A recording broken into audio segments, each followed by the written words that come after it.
And the words danced on the screen in front of him. Amy is longing to meet you, he read, and so are her girlfriends, some of whom have to be seen to be believed. Don't worry, Salvatore. We'll have you engaged to an Englishwoman before the year is out. Well, what's wrong with that? Asked Jessica shyly, even though a stupidly misplaced pang of jealousy ran through her. Salvatore gave a snort of derision. Why do people love to interfere? He demanded. And why in Dio's name do they think that I'm in need of a wife? Jessica gave a helpless kind of shrug. She didn't think he actually wanted an answer to this particular question, and she rather hoped she didn't have to give him one. Because what could she say? That she suspected people were trying to marry him off because he was rich and well-connected, as well as being outrageously good-looking. And yet, despite the head-turning quality of his looks, she thought his face was rather ruthless and cold when you got up close. True, the full mouth was sensual, but it rarely smiled, and there was something rather forbidding about the way he could fix you with a gaze which froze you to the spot. Yet somehow, looking the way Salvatore did, he could be forgiven almost anything. And he was. She'd seen secretaries swoon and tea ladies get flustered in his presence. She'd observed his powerful colleagues regard him with a certain kind of deferential awe and to allow him to call all the shots. And she'd watched simply because he was a joy to watch. He was tall and lean, and his body was honed and hard, with the white silk shirt he wore hinting at the tantalizing shape of the torso beneath. Raven dark hair contrasted with glowing olive skin and completed the dramatic color palette of his Mediterranean allure. But it was his eyes which were so startling. Bright blue, like the bluest sky or the sea on the most summery day of the year.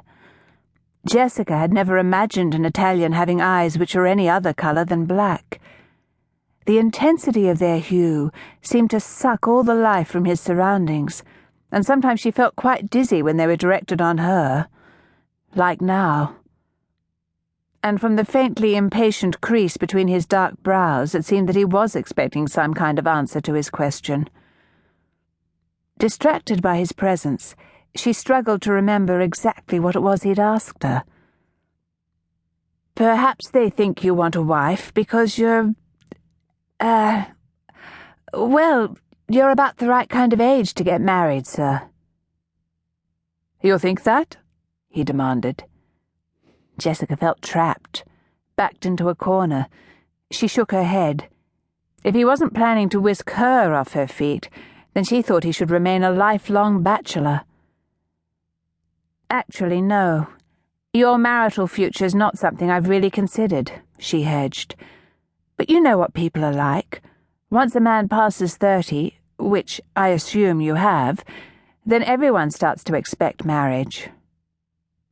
See, said Salvatore, and he ran a slow and thoughtful thumb over the hard line of his jaw, where the shadow of new growth had already begun to rasp, even though he had shaved that very morning. Exactly so. And in my own country it is the same. He shook his dark head impatiently. Had he really believed that things would be different here in England? Yes, of course he had. That had been one of his reasons for coming to London, to enjoy a little uncomplicated fun before it came to the inevitable duty of choosing a suitable bride in Sicily. For once in his life, he had wanted to escape all the expectations which inevitably accompanied his powerful name, particularly at home. Sicily was a small island where everyone knew everyone else, and the subject of when and whom the oldest Cardini would marry had preoccupied too many, and for too long. On Sicily, if he was seen speaking to a woman for more than a moment, then her eager parents would be costing up her trousseau and casting covetous eyes over his many properties.